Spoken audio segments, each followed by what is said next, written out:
Bismillahirrahmanirrahim. Assalamualaikum warahmatullahi wabarakatuh. Kembali lagi dengan saya Rifki Sidik. Saya di sini akan sedikit menjelaskan materi untuk memenuhi salah satu tugas teknologi formulasi sediaan solid. Nah, materi yang akan saya bahas kali ini adalah tentang materi evaluasi granul.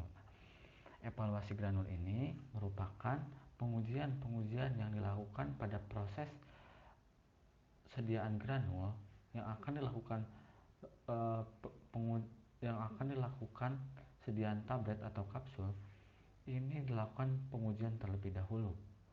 Apakah sudah memenuhi standar nilai-nilai standar pada pengujian pada masing-masing pengujian sehingga diperoleh hasil yang baik pada tahap selanjutnya dan memperoleh mutu yang baik pula.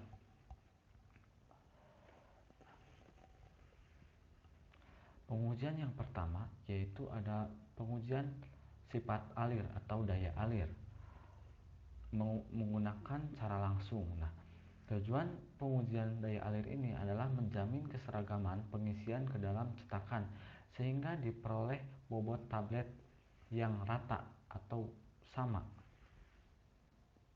Nah, alat yang digunakan yaitu adalah granule flow tester. Nah, penggunaan atau prosedur umumnya yaitu adalah granul sediaan granul atau granul dilakukan penimbangan terlebih dahulu, lalu dimasukkan ke dalam corong yang ada dalam alat tersebut dalam keadaan tertutup dan dibuka corong tersebut berbarengan dengan pengukuran waktu yang diperoleh granul dari corong tersebut keluar semua atau turun semua pada dasar alat tersebut. Nah, jika sudah diperoleh, syarat yang sesuai standar yaitu 100 gram granul harus atau memiliki waktu alir tidak lebih dari 10 detik. Metode sudut diam atau tidak langsung. Nah, granul yang dilakukan pengujian tadi setelah terbentuk sejumlah serbuk granul mengalir dan tertahan pada bidang datar sehingga membentuk kerucut yang dihitung tinggi, diameter serta sudutnya. Nah, jika diperoleh sudut 25 sampai 30 derajat, itu menandakan bahwa granul sangat mudah mengalir. Jika nilai pada rentang 30 sampai 38 derajat, granul mudah mengalir. Apabila lebih dari 30 derajat, itu menandakan bahwa granul kurang mengalir atau hasil tidak baik. Nah, berikut merupakan pengujian atau pengaplikasian sifat daya alir.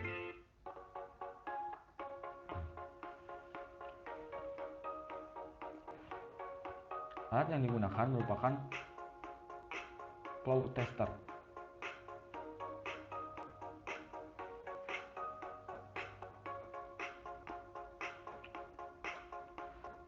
Tahap pertama, timbang sampel sebanyak 100 gram atau granul sebanyak 100 gram.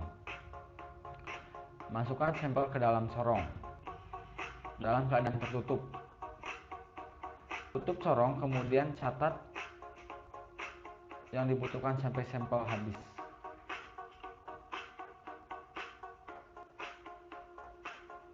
Hitung waktu alirnya. Lalu hitung diameter, tinggi, serta sudutnya.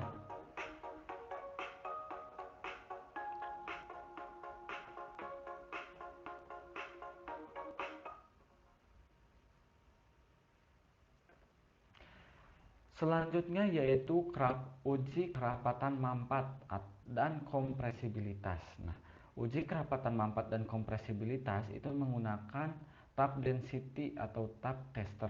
Nah, prinsipnya itu adalah menentukan BJ nyata atau ruah dan BJ mampat atau BJ ketuk. Nah, untuk menentukan BJ nyata itu serbuk atau beberapa bagian massa cetak ditimbang, dimasukkan ke dalam gelas ukur, lalu diperoleh kerapatan nyata atau BJ nyata, BJ ruah dihitung.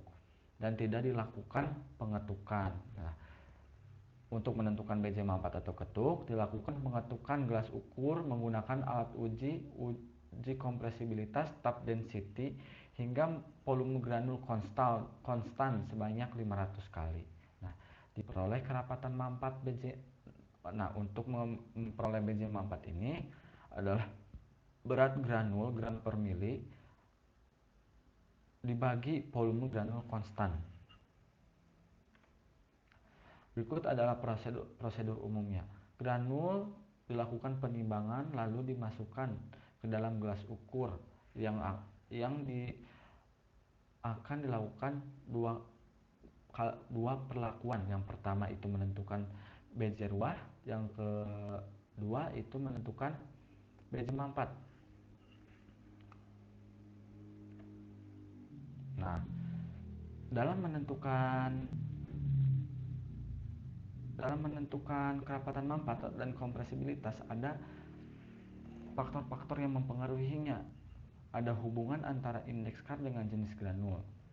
Dengan kompresibilitas rentang 5-12 itu menandakan bahwa granul itu baik, 2-18 itu baik, 18-23 cukup, 23-33 itu kurang, 33-38 itu sangat kurang, dan apabila lebih dari 38 itu menunjukkan sangat buruk. Ada bilangan Hausner, perbandingan antara BJ mampat dan BJ nyata. Yang ketiga ada kadar pemampatan dengan rumus BJ ruah atau P0 dikurangi BJ mampat P500 dibagi P0 BJ ruah dikali 100%. Nah, syarat granul yang baik itu tidak kurang dari 20%. Nah, berikut adalah tutorial pengujian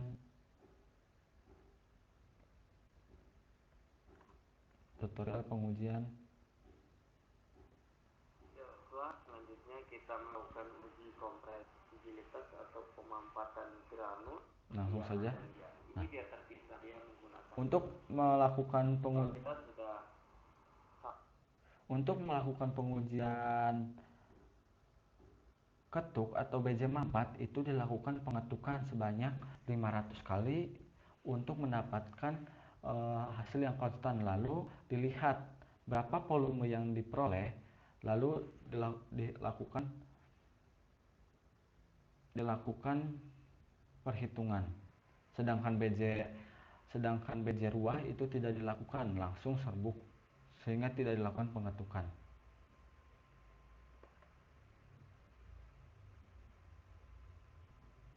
Dilakukan sebanyak 2 kali, duplok. Nah, yang ketiga itu ada pengujian kandungan lembab atau kadar air dalam granul. Bisa menggunakan alat moisture analyzer atau open.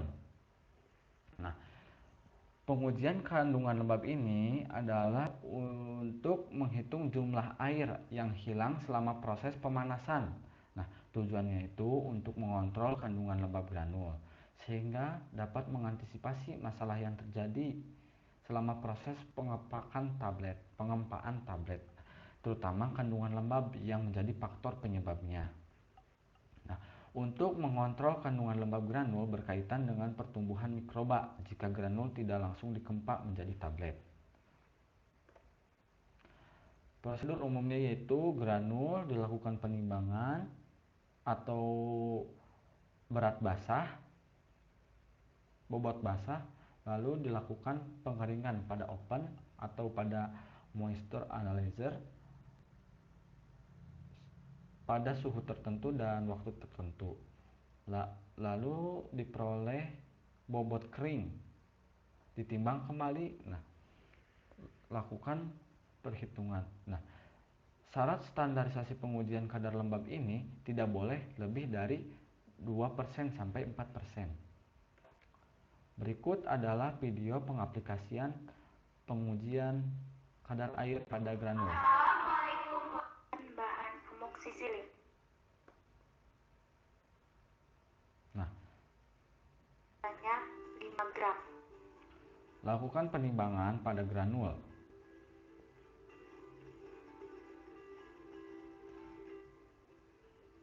Setelah ditimbang, masukkan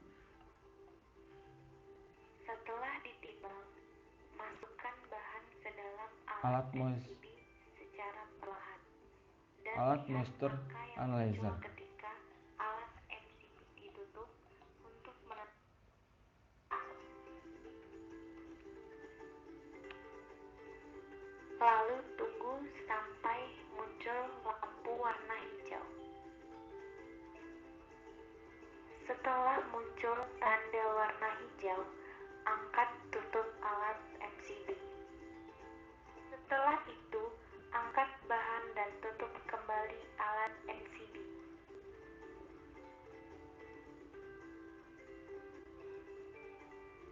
Lakukan penimbangan bobot kering.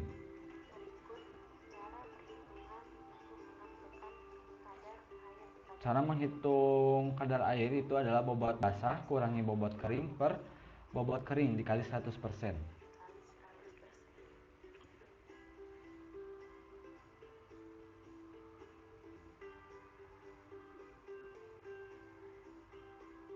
Dari hasil perhitungan tersebut didapat. Pengujian selanjutnya yaitu ada pengujian distribusi ukuran partikel. Nah, distribusi ukuran partikel ini adalah untuk mengukur reparasi granul atau penyebaran ukuran granul. Dalam melakukan pengujian granulometri ini atau distribusi ukuran partikel digunakan susunan pengayakan dengan berbagai ukuran dari mulai terbesar sampai diletakkan. Nah, mesh terbesar pengayakan diletakkan di paling atas dan di bawahnya itu disusun pengayakan dengan mesh yang makin kecil. Nah, tujuan granulometri ini adalah untuk melihat keseragaman dari ukuran granul. Nah, diharapkan ukuran granul tidak terlalu berbeda. Granulometri berhubungan dengan sifat aliran granul. Jika ukuran granul berdekatan, aliran akan lebih baik. Diharapkan ukuran granul mengikuti kurva distribusi normal. Nah, alat yang digunakan itu adalah granulometri dengan mesh yang disusun dari ukuran terbesar sampai ukuran terkecil. Prosedur umum: granul ditimbang, lalu dimasukkan ke dalam granulometri, lalu dihitung berapa granul yang terperangkap pada mesh dari mesh 100, 80 sampai yang terkecil. Ini merupakan kurva distribusi partikel yang menunjukkan apakah standar nilainya baik. Nah, sekarang ini ada video pengujian.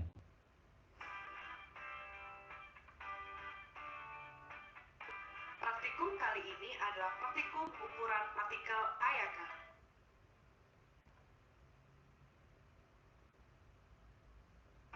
Seperangkat ayakan standar dan timbangan gram.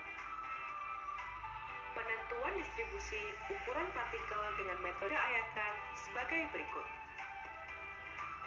Menimbang granul sebanyak 100 gram. Menimbang seperangkat pengayak standar.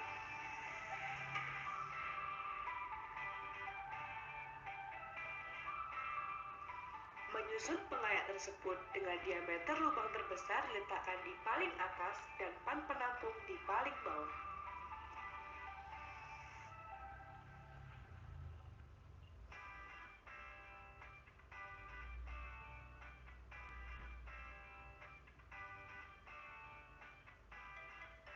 Susunan pengayak tersebut berdasarkan nomor mesh sebagai berikut.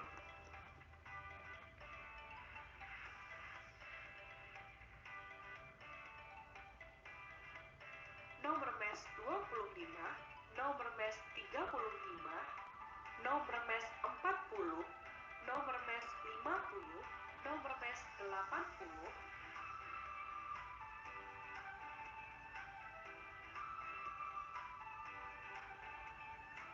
letakkan granul sudah ditimbang pada pengayak paling atas.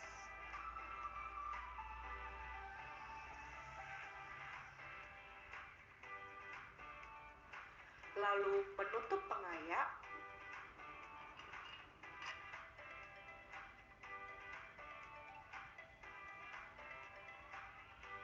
dan memasang kunci penutup pengayak.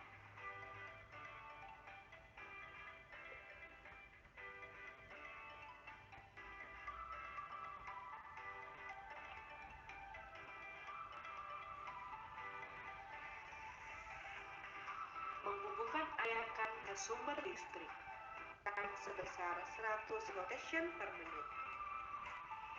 Mengatur waktu getaran selama 15 menit.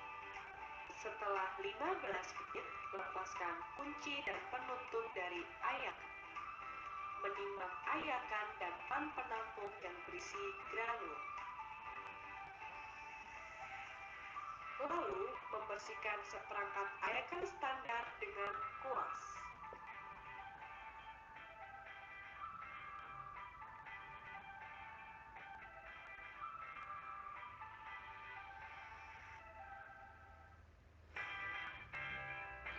Lakukan pengolahan data.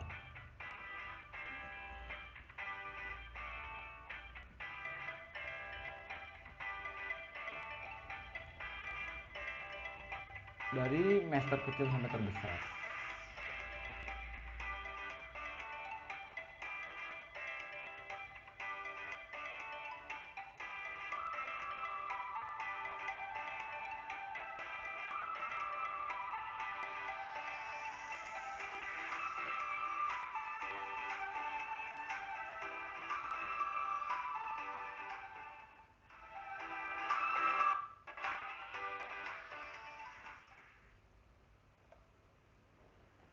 Nah, mungkin hanya itu yang bisa saya sampaikan, kurang lebihnya mohon dimaklumi. Nah, sampai jumpa di video selanjutnya. Jangan lupa like kalau kalian suka, dislike kalau kalian gak suka. Oke, assalamualaikum.